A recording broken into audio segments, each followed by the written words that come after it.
নিষেধাজ্ঞা যে বিষ থেকে জন্ম নিল ইরানের শক্তি। পশ্চিমা বিশ্ব ভেবেছিল নিষেধাজ্ঞাই হবে ইরানের পতনের সূচনা, কিন্তু সেই নিষেধাজ্ঞাই হয়ে উঠল তাদের পুনর্জন্মের আগুন। যে আগুনে ইরান পুড়ল, কিন্তু নিঃশেষ হলো না, বরং আরো শক্তিশালী, আরো আত্মনির্ভর হয়ে উঠল। গত 4 দশকে যুক্তরাষ্ট্র ও ইউরোপ ইরানকে দুর্বল করার জন্য একের পর এক অর্থনৈতিক অবরোধ, প্রযুক্তি নিষেধাজ্ঞা আরোপ করেছিল। উদ্দেশ্য ছিল তেহরানের ঘড়ির কাঁটা থামিয়ে দেয়া, কিন্তু ইতিহাস বলছে উল্টো কথা। আজ সেই নিষেধাজ্ঞাই ইরানের জাতীয় অগ্রগতির সূচনা বিন্দুতে পরিণত হয়েছে।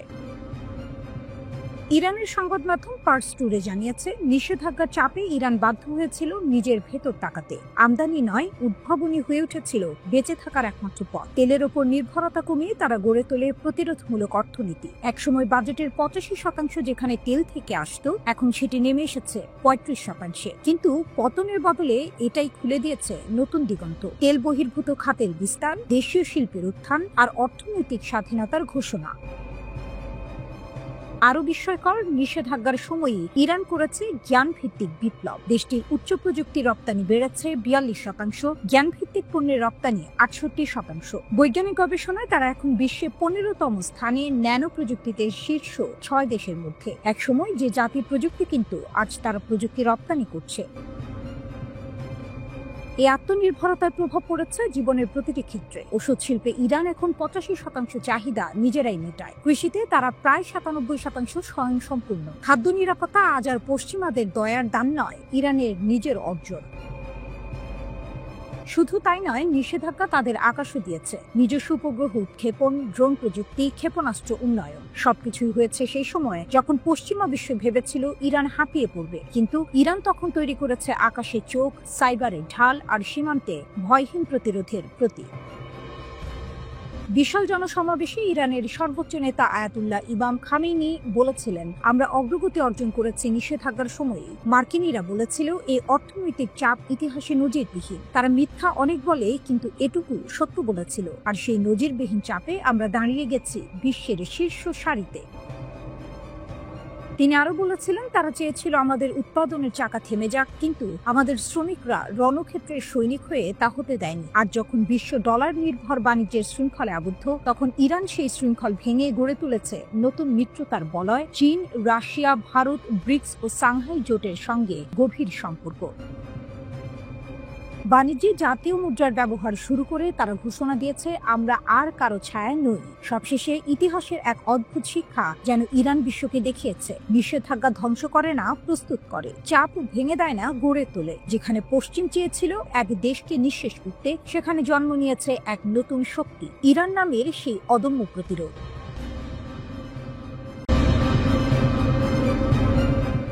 অবশেষে উড়ল ইরানের সিমর। আকাশে যেন পৌরাণিক পাখির ডানা, বাস্তবে তেহরানের প্রযুক্তির জয়। অবশেষে ইরান পেরেছে। যা ছিল একসময় কল্পনা, যা ছিল অসম্ভবের সীমান্তে, আজ তা বাস্তব। আয়াতুল্লাহ আলী খামেনির তেহরান এবার আকাশে তুলেছে নিজস্ব ডানায় তৈরি এক বিস্ময়, নাম সিমর। ফার্সি পুরাণের পৌরাণিক পাখি, যার ডানায় নাকি লুকিয়ে থাকে আগুন, জ্ঞান আর অমরত্বের ছোঁয়া। আজ সেই সিমর শুধু গল্পে নয়, উঠছে সত্যিকার আকাশে। মঙ্গলবার মধ্য ইরানের শাহির শহরের বিমান ঘাঁটিতে গর্জে উঠল 2টি শক্তিশালী ইঞ্জিন। গর্জনের সাথে উঠে গেল ইরানের গর্ব, তার প্রযুক্তি, তার স্বাধীনতার প্রতি। উপস্থিত ছিলেন প্রতিরক্ষা ও পরিবহন মন্ত্রণালয়ের উপমন্ত্রী সহ শীর্ষ সামরিক কর্মকর্তারা। মুহূর্তটা যেন শুধু এক উড়ান নয়, এক জাতির পুনর্জন্ম।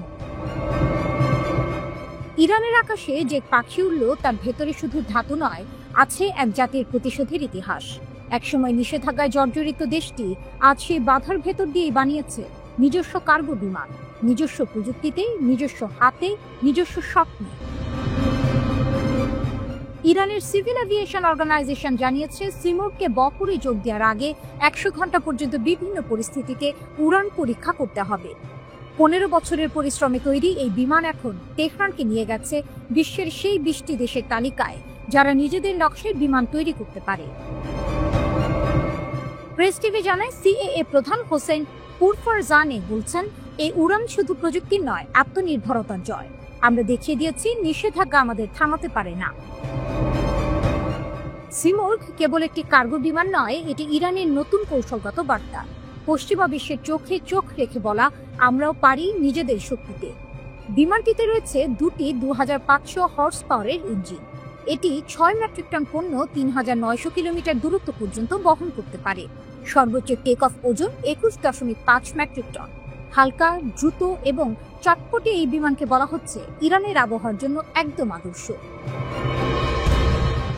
2022 সালের মে মাসে সিমর্গ প্রথম ফাস্ট ট্যাক্সি টেস্ট সম্পন্ন করেছিল। এরপর থেকে চলছিল এ সার্টিফিকেশন প্রক্রিয়া। এখন সেটি প্রায় শেষের পথে। বিশেষজ্ঞরা বলছেন এই বিমান ইরানের সামরিক সক্ষমতায় নতুন মাত্রা যোগ করবে। দেশের স্থল ও নৌবাহিনীর ঘাঁটিগুলোর মধ্যে দ্রুত সরঞ্জাম, রসদ বা সেনা পরিবহনে এটি হবে গেম চেঞ্জার। এমনকি ভবিষ্যতে এটি স্বল্প পল্লার যাত্রী পরিবহনেও ব্যবহার হতে পারে। আর সেখানেই ইরানের পরিকল্পনার গভীরতা। যখন পশ্চিমা বিশ্ব নিষেধাজ্ঞার দেয়াল তুলে তেহরানকে আটকে রাখতে চায়, তখন ইরান নিজের আকাশে তৈরি করছে বিকল্প এক মহাবিশ্ব, যেখানে প্রযুক্তি, গর্ব আর প্রতিরোধ মিলে গড়ে তুলছে নতুন বাস্তবতা। আজ আকাশে উঠছে সিমর্গ, কিন্তু আসলে উঠছে এক দেশের আত্মবিশ্বাস।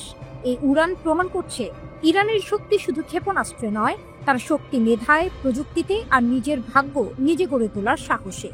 তেহরানের আকাশে আজ আবারও শোনা গেল সে অমর সুর, আমরা উড়ব কারণ আমাদের ডানা নিজেদের হাতে তৈরি।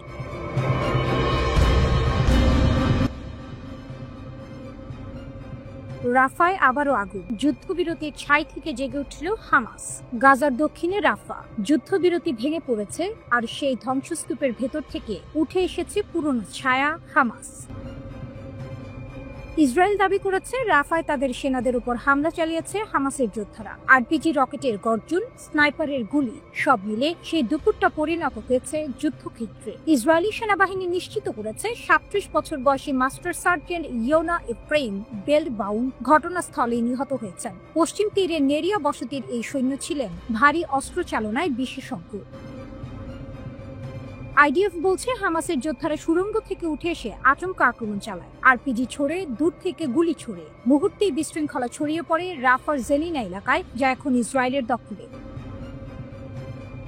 কিন্তু এখানেই প্রথম টুইস্ট। হামাস বলছে তারা কোনো হামলা চালায়নি। তাদের দাবি ইসরায়েল মিথ্যা বলছে, কারণ তারা নিজেরাই যুদ্ধবিরতি লঙ্ঘন করেছে। আমরা গাজায় কোথাও আইডিএফ এর উপর হামলা চালাইনি, জানিয়েছে হামাসের মুখপাত্র। তবু রাফার আকাশ জানে সত্যিটা। ইসরায়েলি কামান গর্জে উঠেছিল, গোলাবর্ষণে কেঁপে উঠেছিল গোটা এলাকা। হামাস নিয়ন্ত্রিত বেসামরিক প্রতিরক্ষা সংস্থা জানিয়েছে অন্তত 30 জনের প্রাণ গেছে সেই গোলায়। শিশুরা, নারী, সাধারণ মানুষ, রক্তে রাঙা হয়েছে রাফার গুলি।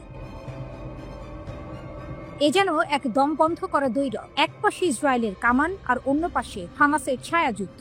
ইসরায়েল বলছে হামাস যুদ্ধবিরতি ভেঙেছে, হামাস বলছে ইসরায়েলি আগুন ধরিয়েছে।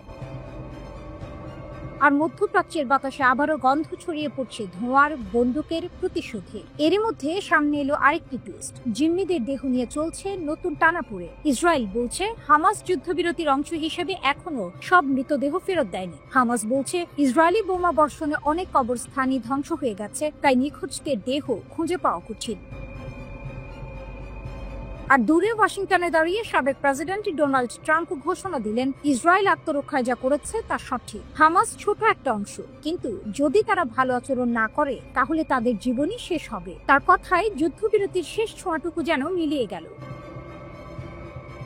কিন্তু গাজার বুকে হামাস এখনো টিকে আছে। সুড়ঙ্গের নিচে, ধ্বংসস্তূপের ভেতরে তাদের ছায়া ঘুরে বেড়ায়। প্রতিবারই যখন মনে হয় তারা শেষ, তখনই তারা আবার জেগে ওঠে, আরো সংগঠিত, আরো সাহসী হয়ে।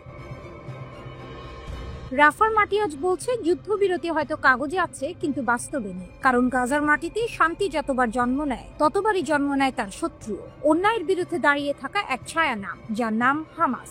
এই মুহূর্তে গাজা যেন আবার এক অগ্নিগর্ভ শহর। আকাশে ড্রোন, মাটিতে ট্যাঙ্কের গর্জন, আর কোথাও গভীরে অন্ধকার সুড়ঙ্গের নিচে আবার প্রস্তুত হচ্ছে তারা, একদল যোদ্ধা যারা প্রতিশোধ নিতে জানে, যারা পরাজয় মানে না, যাদের নাম হামাস।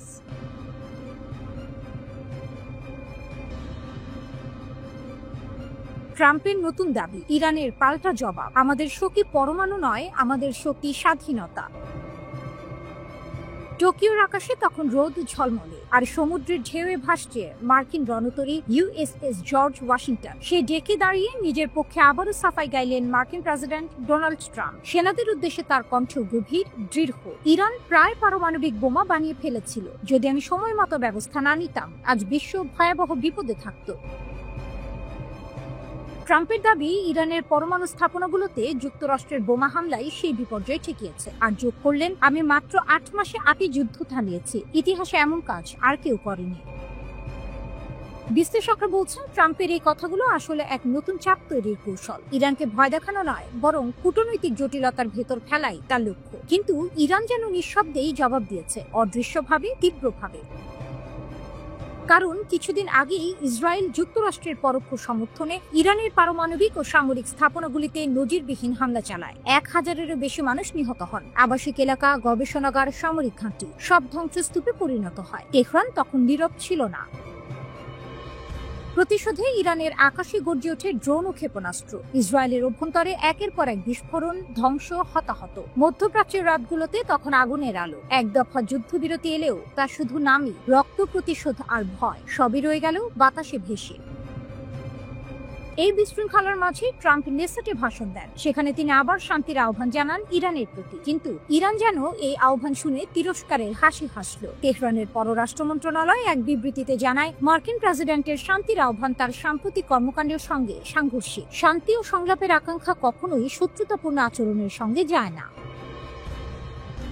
এরপর এলো সেই বাক্য যা যেন ইতিহাসের বুক ছুঁয়ে গেল। ইরানের পররাষ্ট্রমন্ত্রী আব্বাস আরাকচি বললেন, ইরানের পরমাণু বোমা মানে কোনো যুদ্ধের ডাক নয়, এটি মানে বিশ্ব শক্তিগুলোর আধিপত্যকে না বলার ক্ষমতা। আমাদের শক্তি পরমাণু নয়, আমাদের শক্তি ইচ্ছাশক্তি, স্বাধীনতার সিদ্ধান্তে আমরা অনড়। তার কণ্ঠে শোনা গেল সেই বিপ্লবী প্রতিধ্বনি যা 1979 থেকে আজও বদলায়নি। তিনি আরো বলেন, আমাদের কর্মসূচি সম্পূর্ণ শান্তিপূর্ণ এবং বৈধ অধিকারের উপর প্রতিষ্ঠিত। ইরান কোনো দেশকে ভয় পায় না, তবে সম্মানের ভিত্তিতে কথোপকথন চায়। শেষে আরাকচির বার্তা যেন মার্কিন নীতিকে লক্ষ্য করি। যতদিন যুক্তরাষ্ট্র নেতিবাচক দৃষ্টিভঙ্গিতে থাকবে, সম্পর্ক কখনোই স্বাভাবিক হবে না। ইরানি জাতির সঙ্গে জোর করে কথা বলা যায় না, যুক্তির ভাষাতেই উত্তর দিতে হয়। এই হলো ইরানের জবাব।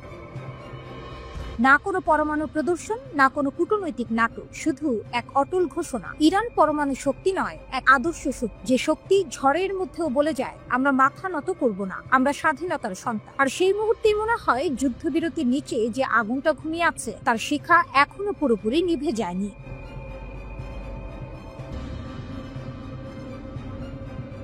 এবার রাশিয়ার গোপন অস্ত্রের মোহরা। আকাশ নয়, সমুদ্র কাঁপালো পেজাইটন পারমাণবিক সুপার টর্পেডো।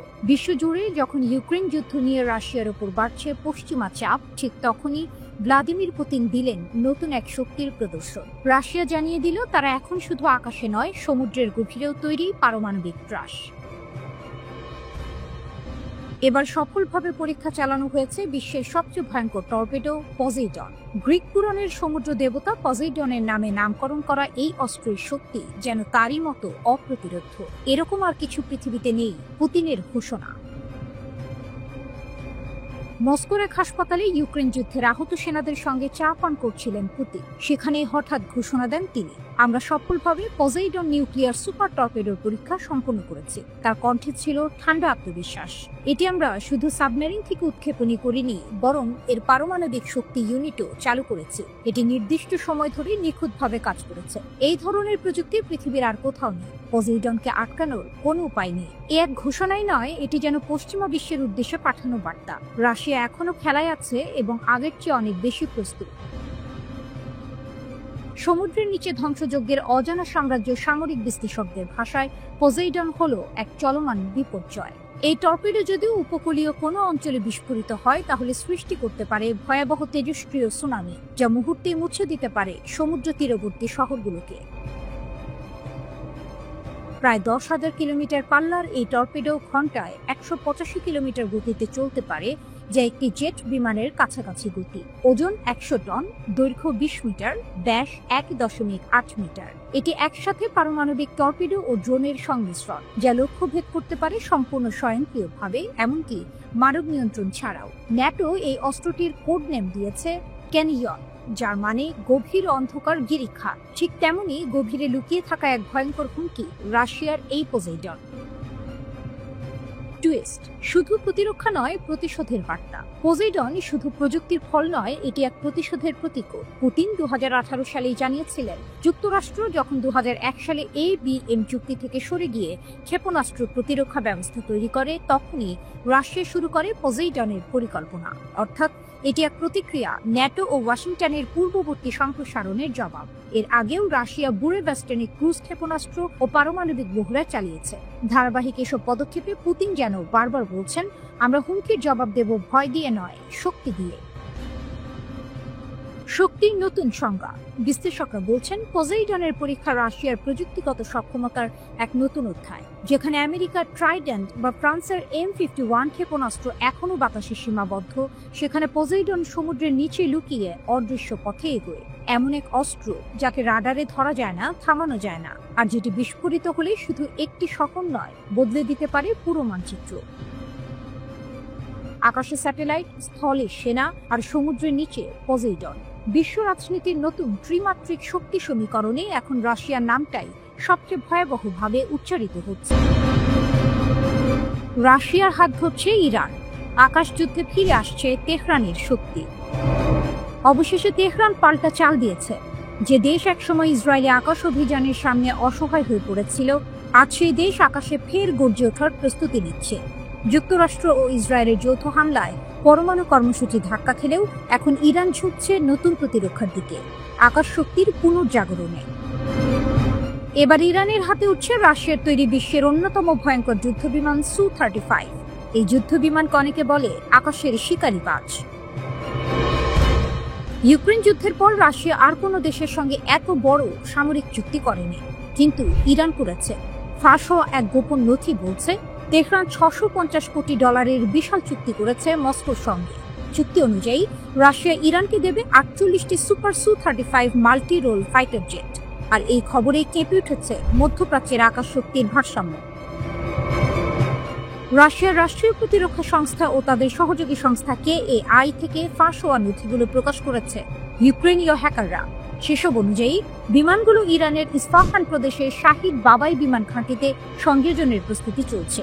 বিশ্লেষকরা বলছেন, এই জেটগুলো যুক্ত হলে ইরানের বিমান বাহিনী বদলে যাবে পুরোপুরি। ইরান এতদিন রাশিয়ার পুরনো MiG-29 এবং আমেরিকান আমলের F-14 বিমান দিয়ে আকাশ পাহারা দিত। কিন্তু গত জুনে যখন ইসরায়েল অত্যাধুনিক যুদ্ধ বিমান নিয়ে তেহরান থেকে মাত্র 80 কিলোমিটার দূরে বোমা বর্ষণ করে, তখন ইরান প্রতিরোধে পাঠাতে পারে কেবল একটি পুরনো MiG-29। ফল, দুইটি F-14 ওড়ার আগেই ধ্বংস। এই ঘটনার পরে তেহরান বুঝেছিল শুধু মিসাইল বা ড্রোনে হবে না, চাই আধুনিক আকাশ প্রতিরক্ষা। তাই এবার রাশিয়ার দিকে হাত বাড়িয়েছে ইরান। কেন এত সমালোচনায় Su-35? এই যুদ্ধবিমান রাডারে প্রায় অদৃশ্য। আছে উন্নত ইনফ্রারেড সেন্সর ও অতি দ্রুত গতির মিসাইল সিস্টেম। এটি একসঙ্গে 12টি পর্যন্ত আকাশ থেকে আকাশ ক্ষেপণাস্ত্র বহন করতে পারে। আক্রমণ ও প্রতিরক্ষা দুই দিকেই সক্ষম। রাশিয়ার ভাষায় একটি বিমানই একটি স্কোয়াড্রন। বিশ্লেষকরা বলছেন, এই বিমানগুলো ইরানের হাতে আসলে ইসরায়েলি F-15 ও F-16 যুদ্ধ বিমানগুলো আর আগের মতো আধিপত্য বিস্তার করতে পারবে না। কারণ প্রযুক্তি ও গতির দিক থেকে Su-35 এখন বিশ্বের অন্যতম শ্রেষ্ঠ ফাইটার জেট।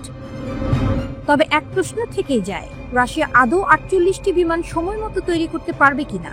কারণ নিষেধাজ্ঞা ও উপাদান সংকটে এখন রুশ প্রতিরক্ষা শিল্প ধীর গতিতে চলছে। সাধারণত তারা প্রতি 2 মাসে একটি করে বিমান তৈরি করতে পারে। তবুও তেহরান নির্ভর করছে মস্কোর উপর। কারণ এই মুহূর্তে ইরান জানে, যুদ্ধের ময়দানে টিকে থাকতে চাইলে আকাশের শক্তি দেখাতে হবে। ইরানের নেতারা মনে করছেন, Su-35 পেলে তাদের আকাশ প্রতিরক্ষা এমন উচ্চতায় পৌঁছাবে যা আগে কখনো হয়নি। তখন শুধু পরমাণু নয়, আকাশও হবে তেহরানের ঢাল। একসময় পরমাণু কর্মসূচিতে ধাক্কা খাওয়া দেশটি এখন বলছে, আমরা থামিনি, কেবল দিক বদলেছি। তেহরানের চোখ এখন আকাশে, আর সেই আকাশে শিগগিরই উড়বে রাশিয়ার শিকারী বাজ Su-35, যা বদলে দিতে পারে পুরো মধ্যপ্রাচ্যের শক্তির মানচিত্র। রাশিয়ার কৌশল না বন্ধুত্ব? ইরানের পাশে দাঁড়িয়ে নতুন শক্তির খেলা শুরু করেছে মস্কো। বিশ্ব রাজনীতির মঞ্চে আজ এক নতুন দৃশ্য, যেখানে এক পাশে পশ্চিমা চাপ, অন্য পাশে তেহরানের প্রতিরোধ। আর মাঝখানে দাঁড়িয়ে মস্কোর নীরব হাসি। ইরান এখন আগের চাইতেও শক্তিশালী, আর সেই শক্তিকে কৌশলে আরো বাড়িয়ে দিচ্ছে রাশিয়া। কিন্তু প্রশ্ন থেকে যায়, এটা কি সত্যিই বন্ধুত্ব নাকি এক নিখুঁত কূটনৈতিক চাল? ক্রেমলিনের দরজা এখন তেহরানের জন্য আগের চেয়ে অনেক বেশি খোলা। রাশিয়ার মুখপাত্র দিমিত্রি পেসকভ স্পষ্ট করে বলেছেন, ইরানের সঙ্গে সম্পর্ক এখন অত্যন্ত গতিশীল, আমরা প্রস্তুত প্রতিটি ক্ষেত্রে সহযোগিতা বাড়াতে। এই ঘোষণা শুধুই সৌজন্য নয়, বরং এক কৌশলগত বার্তা, বিশ্বকে জানিয়ে দেয়া যে ইরান একা নয়। যে সময় যুক্তরাষ্ট্র ও ইসরায়েল ইরানের পারমাণবিক স্থাপনায় হামলা চালাচ্ছে, ঠিক তখনই মস্কো বলছে তোমাদের উপর চাপ অন্যায়।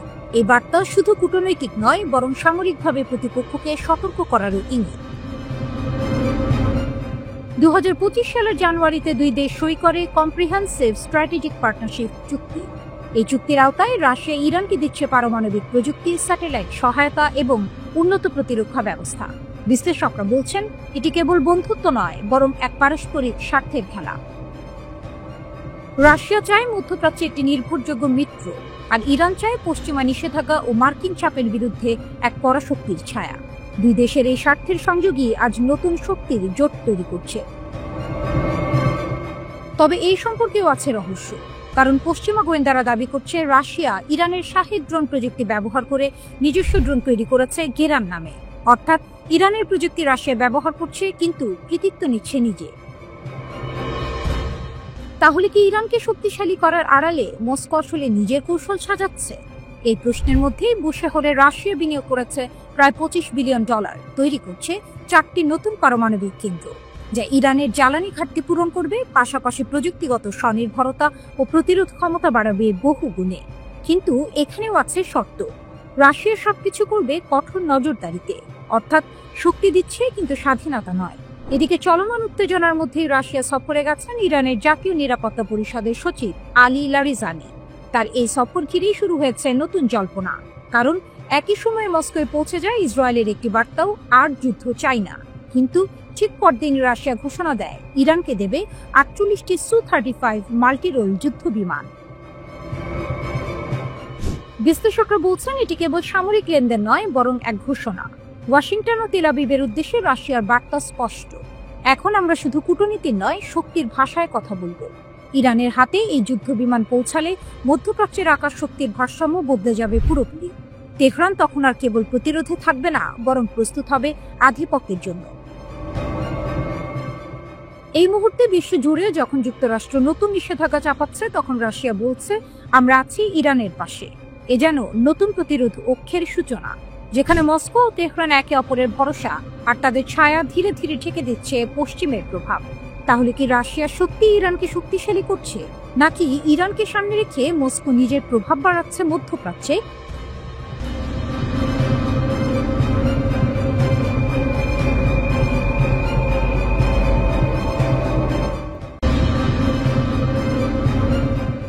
বিশ্ব রাজনীতিতে নতুন বিস্ফোরণ, বুরেভেস্টানিকের আগুনে কাঁপছে পশ্চিমা দুনিয়া।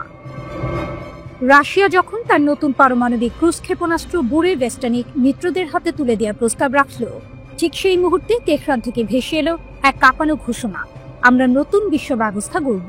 এ যেন এক সুরে বাঁচতে শুরু করেছে 3 শক্তির ত্রিমূর্তি, রাশিয়া, চীন ও ইরান। 26 অক্টোবর রাশিয়ার প্রেসিডেন্ট ভ্লাদিমির পুতিন উন্মোচন করেন এমন এক অস্ত্র, যা বিশ্বের সবচেয়ে উন্নত প্রতিরক্ষা ব্যবস্থাকেও চ্যালেঞ্জ জানাতে পারে। বলা হচ্ছে, বুরেভেস্টানিক একবার ছুটে গেলে তাকে থামানোর শক্তি পৃথিবীর কারণে। আর এই পরীক্ষার পরই পুতিনের ঘনিষ্ঠ সহযোগী দিমিত্রি মেদভেদেভ সামাজিক যোগাযোগ মাধ্যমে লেখেন, রাশিয়ার সব বন্ধুদের অভিনন্দন। শব্দটা যেন ছিল সংকেত, মিত্রদের ডাক। একদিন পর 27 অক্টোবর তেহরানে চীনা রাষ্ট্রদূতের সঙ্গে বৈঠক করেন ইরানের সর্বোচ্চ নেতা আয়াতুল্লাহ খামেনির উপদেষ্টা। তিনি বলেন, চীন, রাশিয়া ও ইরান, এই 3 দেশ এখন নতুন বিশ্ব ব্যবস্থা গঠনে নেতৃত্ব দিচ্ছে। তার এই বক্তব্য যেন যুক্তরাষ্ট্র ও পশ্চিমা বিশ্বের কানে ঝড় বইয়ে দিয়েছে। কারণ একদিকে রাশিয়া পারমাণবিক শক্তির নতুন অধ্যায় খুলেছে, অন্যদিকে ইরান তার কূটনৈতিক বন্ধুত্বকে রূপ দিয়েছে অস্ত্রের কৌশলে। 20 বছরের কৌশলগত চুক্তি কার্যকর করেছে রাশিয়া ইরান, আর 25 বছরের অংশীদারিত্ব চুক্তি ইরান চীনের হাতে শক্তভাবে বাঁধা। এই সম্পর্ক এখন শুধু কূটনৈতিক নয়, সামরিক বাস্তবতাও। 24 অক্টোবর আন্তর্জাতিক পারমাণবিক সংস্থা IAEA এর প্রধানকে যৌথ চিঠি পাঠায় রাশিয়া, চীন ও ইরান। চিঠিতে তারা জানায়, জাতিসংঘের প্রস্তাবের মেয়াদ শেষ, এখন থেকে ইরান স্বাধীন, অর্থাৎ নিষেধাজ্ঞার বেড়ি ছিঁড়ে ইরান তার পারমাণবিক পথ চালায়, আর থামবে না। 18 অক্টোবর তারা একই দাবি পাঠায় জাতিসংঘ মহাসচিব আন্তোনিও গুতেরেসের কাছেও। তারা পশ্চিমা দেশগুলোর বিরুদ্ধে অভিযোগ তোলে, তোমরা অবৈধভাবে ইরানকে আটকে রাখতে চাইছো, কিন্তু ইতিহাসের গতিপথ তোমাদের হাতে নেই। অন্যদিকে ওয়াশিংটনে যেন অস্থিরতা বাড়ছে। যুক্তরাষ্ট্রের প্রেসিডেন্ট ডোনাল্ড ট্রাম্প ইউক্রেন যুদ্ধ নিয়ে পুতিনের সঙ্গে বৈঠক বাতিল করেছেন। পরিবর্তে রাশিয়ার তেল শিল্পে কঠোর নিষেধাজ্ঞা দিয়েছেন। কিন্তু তাতে কি পুতিন থেমেছেন? না, বরং তার ক্ষেপণাস্ত্রই এখন হয়ে উঠেছে পশ্চিমের দুঃস্বপ্ন। চীনের সঙ্গেও ট্রাম্পের সম্পর্ক উত্তপ্ত। পুনর্নির্বাচনের পর থেকেই বাণিজ্য যুদ্ধ চলছে। 30 অক্টোবর তারা চীনা প্রেসিডেন্ট শি জিনপিং এর সঙ্গে বৈঠকের কথা, কিন্তু সেই সাক্ষাতের আগেই তৈরি হয়েছে অনিশ্চয়তার ঘন কুয়াশা। বিশ্ব রাজনীতি আজ যেন দুই সুপার পাওয়ারের সংঘর্ষ ক্ষেত্র। এক পাশে যুক্তরাষ্ট্র ও তার পশ্চিমা মিত্ররা, অন্য পাশে জেগে উঠছে রাশিয়া, ইরান ও চীনের নতুন জোট, যেখানে পারমাণবিক শক্তি, কূটনৈতিক ঐক্য আর অদম্য প্রতিরোধের বার্তা মিশে গেছে এক সুরে। এ যেন নতুন শীতল যুদ্ধের সূচনা। এক প্রান্তে ওয়াশিংটনের নীরবতা, আর অন্য প্রান্তে মস্কো ও তেহরানের বাজনা। বিশ্ব ব্যবস্থা পাল্টাবে, ইতিহাস আবার লেখা হবে। রাশিয়া এখন শুধু এক দেশ নয়, এক ঘোষণা, অপরাজেয় শক্তির প্রতিধ্বনি।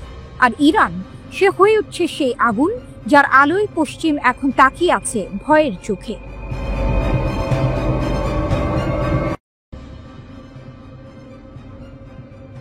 জাতিসংঘে সৌদি আরবের গর্জন, ফিলিস্তিনের মাটিতে ইসরায়েলি সার্বভৌমত্ব কখনোই নয়। জাতিসংঘের নিরাপত্তা পরিষদে এক ঝলমলে সন্ধ্যা। সারা বিশ্বের চোখ ছিল একদিকে। আরব বিশ্বের নেতৃত্বে উঠে আসা সৌদি আরবের প্রতিনিধি মঞ্চে। শান্ত কণ্ঠে শুরু হলেও মিনিট পেরোতেই তার বক্তব্যে যেন ঝড় বইল কূটনীতির অন্দরে। অধিকৃত পশ্চিম তীরে ইসরায়েলি সার্বভৌমত্ব চাপিয়ে দেওয়ার দুটি বিল, রাজ্য এটিকে সম্পূর্ণরূপে নিন্দা জানায়। এই এক ঘোষণায় কাঁপল সভাকক্ষ। সৌদি প্রতিনিধি স্পষ্ট করে দিলেন, কোনো আইন, কোনো প্রস্তাব, কোনো রাজনৈতিক নাটক কিছুই ফিলিস্তিনের ভূমি কেড়ে নিতে পারবে না। ইসরায়েলের সংসদ নেসেট সম্প্রতি দুটি বিল পাশের প্রাথমিক অনুমোদন দিয়েছে। লক্ষ্য একটাই, অধিকৃত পশ্চিম তীরের ওপর ইসরায়েলের আইনি সার্বভৌমত্ব প্রতিষ্ঠা। এই বিল পাশ হলে অবৈধ ইসরায়েলি বসতি স্থাপনগুলো পাবে বৈধতার ছোঁয়া। কিন্তু রিয়াদ স্পষ্ট বলেছে, এটি আন্তর্জাতিক আইনের প্রকাশ্য লঙ্ঘন। এটি অন্যায়ের বৈধতা নয়, বরং অন্যায়ের উৎস ঘোষণা। সৌদি আরবের কণ্ঠে যেন ছিল এক নীরব অগ্নি। ফিলিস্তিনি ভূমির প্রতিটি কণা, প্রতিটি প্রার্থনার মাটি তার প্রতি এক অনড় প্রতিশ্রুতি। সভায় সৌদি প্রতিনিধি বললেন, রাজ্য ফিলিস্তিনি জনগণের ন্যায্য দাবির পাশে দৃঢ়ভাবে রয়েছে। গাজার ধ্বংসস্তূপে মানবতা হারিয়ে যেতে পারে না। আমাদের লক্ষ্য, ফিরে আসুক স্বাভাবিকতা, শুরু হোক পুনর্গঠন, মানুষ যেন মর্যাদার সঙ্গে নিজেদের মাটিতে বাঁচতে পারে। এই বক্তব্যের সময় আন্তর্জাতিক কূটনীতিকদের মুখে নীরবতা। যুক্তরাষ্ট্র, ইউরোপ, এমনকি কিছু আরব দেশও তাকিয়ে ছিল সেই ভাষণের দিকে, যেখানে ছিল দৃঢ়তা ও নেতৃত্বের এক অনন্য মিশ্রণ। সৌদি প্রতিনিধি আরো বলেন, আমরা ফ্রান্সের সঙ্গে মিলে নিউ ইয়র্ক ঘোষণা বাস্তবায়নের জন্য কাজ করছি। ইতিমধ্যে বহু দেশ ফিলিস্তিনকে স্বীকৃতি দিয়েছে। ফিলিস্তিনি কর্তৃপক্ষের আর্থিক স্থিতি বজায় রাখতে আমরা জরুরি তহবিল গঠন করেছি, যাতে প্রশাসন, নিরাপত্তা ও শাসন ব্যবস্থা টিকে থাকে। এ যেন কূটনীতির ভাষায় বলা এক যুদ্ধ ঘোষণা, শান্তির পক্ষে, ন্যায়ের পক্ষে, কিন্তু স্পষ্টভাবে ইসরায়েলি দখলের বিপক্ষে। আর এক নাটকীয় মুহূর্তে সৌদি প্রতিনিধি কৃতজ্ঞতা জানান কাতার, মিশর ও তুরস্কের মধ্যস্থতার প্রচেষ্টাকে। কিন্তু তারপরই তিনি নাম নেন এক অপ্রত্যাশিত ব্যক্তি, মার্কিন প্রেসিডেন্ট ডোনাল্ড ট্রাম্পের। তিনি বলেন, আমরা যুক্তরাষ্ট্রের উদ্যোগের প্রশংসা করি, তবে শান্তি কেবল তখনই সম্ভব যখন দখল শেষ হবে। এই লাইনেই যেন ছিল পুরো বক্তৃতার মূল বার্তা। শান্তি মানে দখল নয়, শান্তি মানে স্বাধীনতা। সভা শেষে সৌদি আরবের প্রতিনিধি এক চূড়ান্ত আহ্বান জানান নিরাপত্তা পরিষদকে, অবরোধ সম্পূর্ণ তুলে নিন, আল কুদস, আল শরীফের পবিত্র স্থানগুলো রক্ষা করুন, ফিলিস্তিনের পরিচয় বদলে দিতে চাওয়া একতরফা পদক্ষেপ প্রতিরোধ করুন। তার কণ্ঠে তখন শুধু নীতি নয়, ছিল এক রাজকীয় দৃঢ়তা। মনে হচ্ছিল আরব বিশ্বের নেতৃত্ব যেন আবার ফিরে এসেছে রিয়াদের হাতে। বিশ্লেষকরা বলছেন এটা কেবল নিন্দা নয়, বরং এক নতুন কূটনৈতিক অধ্যায়ের সূচনা, যেখানে সৌদি আরব কেবল এক তেল সমৃদ্ধ দেশ নয়, বরং মধ্যপ্রাচ্যের ন্যায় বিচারের কণ্ঠস্বর। জাতিসংঘের মঞ্চে সেই কণ্ঠ বলেছে, ফিলিস্তিনের স্বাধীনতা কোনো স্বপ্ন নয়, এটি বাস্তব হবে। এ যেন ইতিহাসের এক প্রতিধ্বনি। রিয়াদ আবার বলছে, ন্যায় দমে না, ন্যায় উঠে দাঁড়ায়। রাশিয়া পাশে, ইরান প্রস্তুত। আরেকবার আগুন ছুঁয়ে দেখতে চাইছে ইসরায়েল।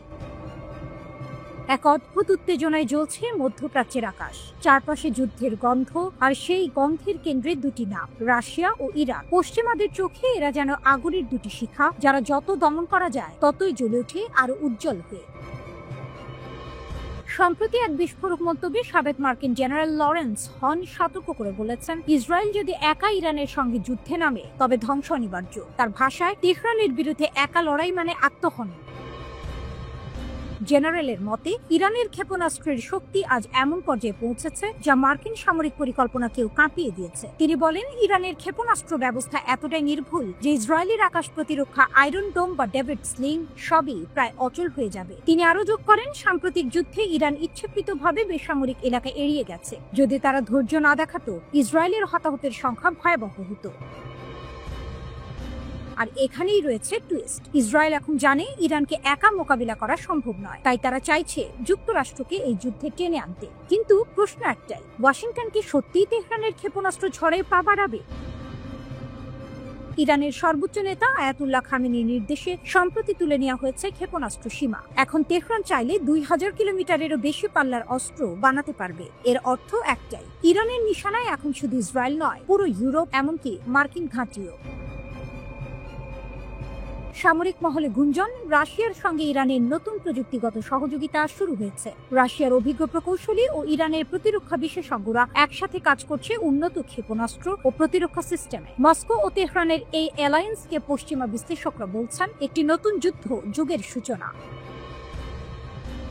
রাশিয়া এখন ইউক্রেন যুদ্ধের ময়দানে ব্যস্ত, কিন্তু তার ছায়া নেমে এসেছে মধ্যপ্রাচ্যে। মস্কো চাইছে ওয়াশিংটনের মনোযোগ ইউরোপ থেকে সরিয়ে লাতিন আমেরিকা ও মধ্যপ্রাচ্যে নিয়ে যেতে। আর তেহরান, তারা চাইছে এই সুযোগে নিজেকে অপ্রতিরোধ্য পরাশক্তি হিসেবে প্রতিষ্ঠা করতে। শনিবার তেহরানে অনুষ্ঠিত আন্তর্জাতিক সামরিক তীরন্দাজি প্রতিযোগিতায় ইরানের সেনা উপপ্রধান অ্যাডমিরাল হাবিবুল্লাহ আইয়ারি গর্জে উঠলেন, আমরা প্রস্তুত, স্থল, আকাশ কিংবা সমুদ্র, যেখান থেকেই হোক, যে হুমকি আসবে ইরান তাকে ছিন্ন ভিন্ন করে দেবে। তিনি আরো বলেন, ইরানের সেনারা বাছাই করা তরুণ, যারা দেশের নিরাপত্তার জন্য প্রাণ দিতেও প্রস্তুত। এই বক্তব্যের পর থেকেই আন্তর্জাতিক মহলে আলোচনায় নতুন প্রশ্ন, ইরান কি এখন কেবল এক দেশ নাকি এক প্রতিরোধ সাম্রাজ্য? বিশ্লেষকরা বলছেন, রাশিয়া ও ইরানের এই জোট এখন কেবল সামরিক নয়, এটি এক ধরনের দার্শনিক প্রতিরোধ, যা পশ্চিমা আধিপত্যের বিরুদ্ধে বিশ্ব রাজনীতিতে নতুন অধ্যায় লিখছে। ইসরায়েল হয়তো জানে আগুন নিয়ে খেলা মানে দগ্ধ হওয়া, কিন্তু তারা কি সেই আগুনের দিকে আবারও হাত বাড়াবে?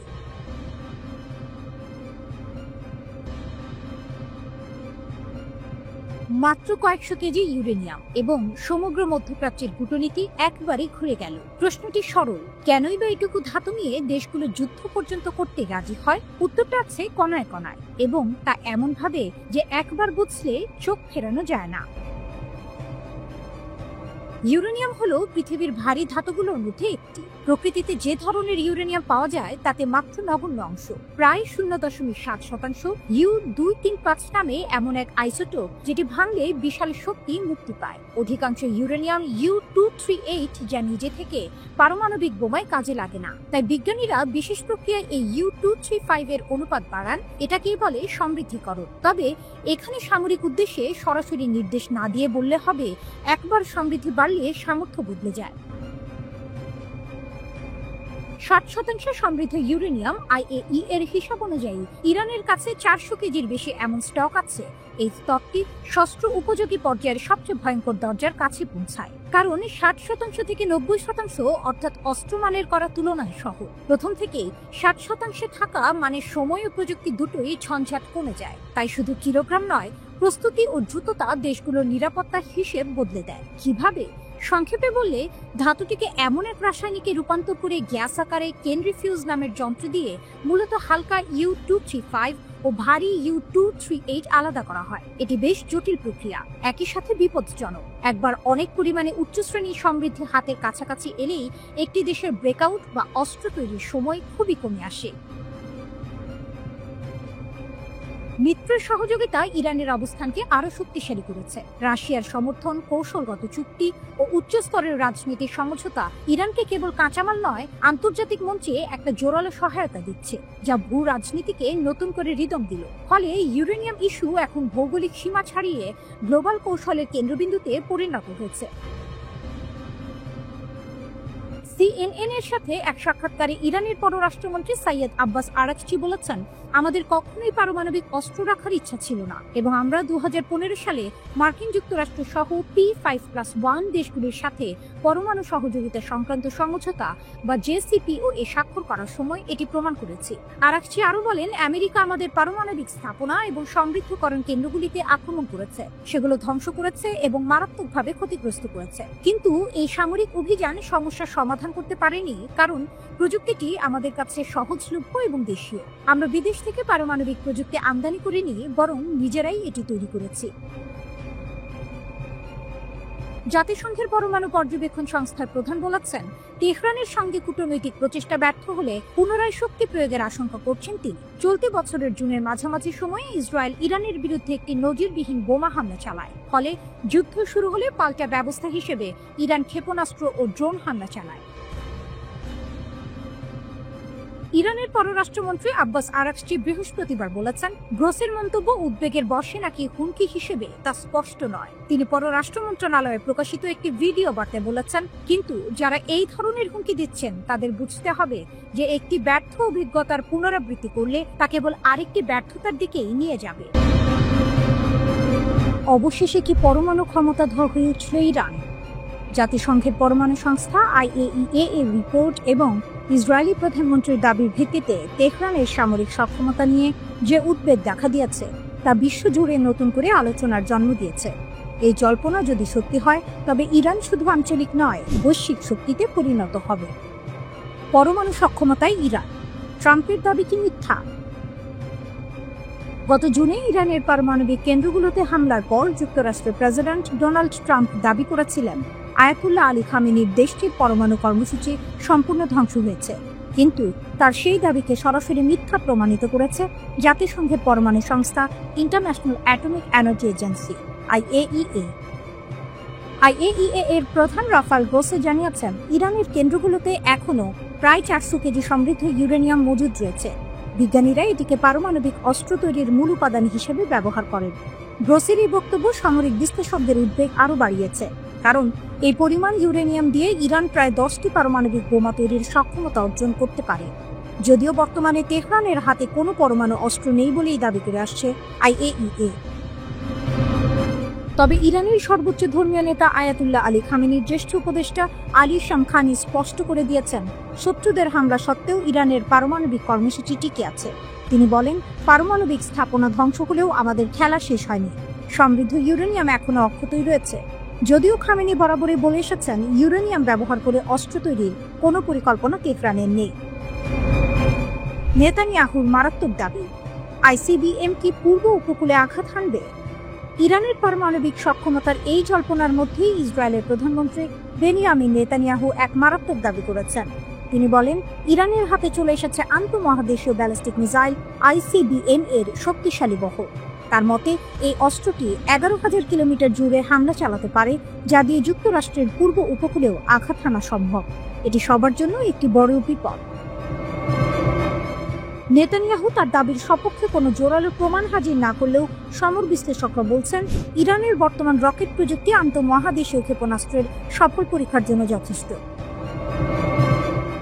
যদি ইরান 12,000 কিলোমিটার পাল্লার খোররামশার 5 মডেলের ICBM তৈরি করতে পারে, তবে তা অবশ্যই পারমাণবিক ওয়ারহেড বহনে সক্ষম হবে।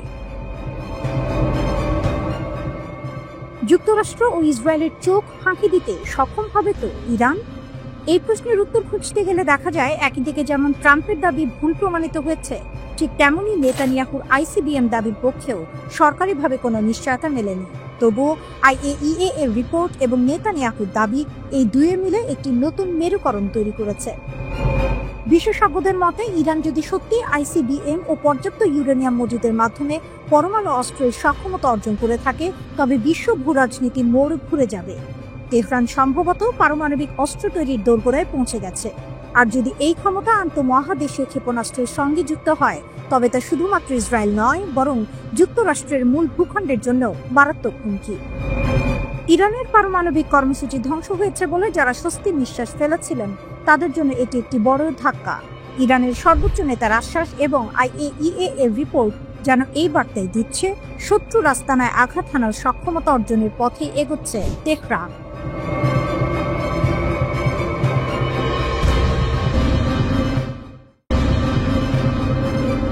ক্যারিবিয়ানে যুদ্ধের গন্ধ, ট্রাম্পের চোখের সামনে পুতিন মাদুরো জোটে নতুন দাবার চাল। ক্যারিবিয়ান সাগরে যেন ঝড়ের পূর্বাভাস। একদিকে মার্কিন যুদ্ধজাহাজ নোঙর করছে ট্রিনিদাদের উপকূলে, অন্যদিকে রাশিয়ার প্রেসিডেন্ট ভ্লাদিমির পুতিন স্বাক্ষর করলেন এক ঐতিহাসিক চুক্তিতে ভেনেজুয়েলার প্রেসিডেন্ট নিকোলাস মাদুরোর সঙ্গে নতুন কৌশলগত জোটে।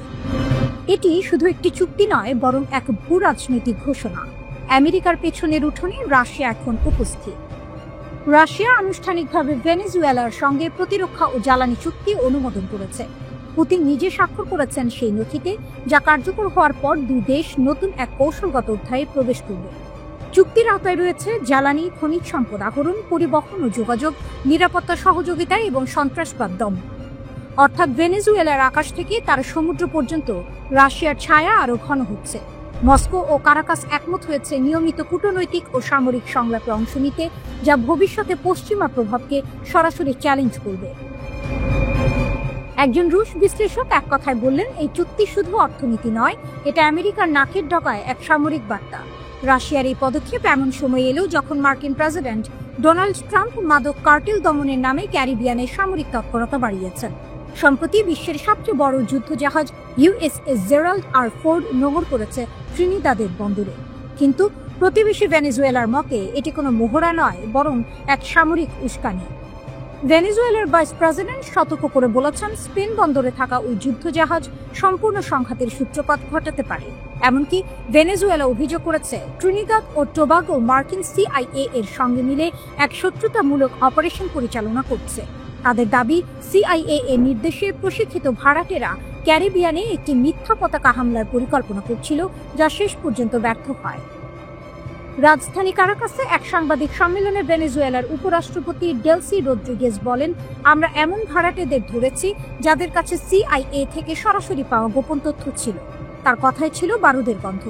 আমেরিকা আমাদের সীমান্তে আগুন জ্বালাতে চাইছে, আর রাশিয়া এসেছে সে আগুন নেভাতে। এদিকে পোর্ট অফ স্পেনে মার্কিন দূতাবাসের বাইরে বিক্ষোভে ফেটে পড়েছে মানুষ। তাদের দাবি, আমরা যুদ্ধ চাই না, আমেরিকার যুদ্ধজাহাজ আমাদের ভূমি অপবিত্র করছে। আঞ্চলিক সংগঠন ক্যারিকম, যেখানে ট্রিনিদাদ ও টোবাগো সদস্য, তারা স্পষ্ট বলেছে এই মুহূর্তে প্রয়োজন সংলাপ নয় সংঘাত। কিন্তু রাশিয়ার পদক্ষেপ এখন আর শুধু সংলাপের বিষয় নয়, এটি এক কৌশলগত বাস্তবতা। পুতিন জানেন ক্যারিবিয়ান হলো সেই জায়গা যেখানে একসময় কিউবা সংকট বিশ্বকে পারমাণবিক যুদ্ধের দ্বারপ্রান্তে নিয়ে গিয়েছিল। এখন সে একই নীল জলে রাশিয়ার নতুন মিত্র ভেনেজুয়েলা।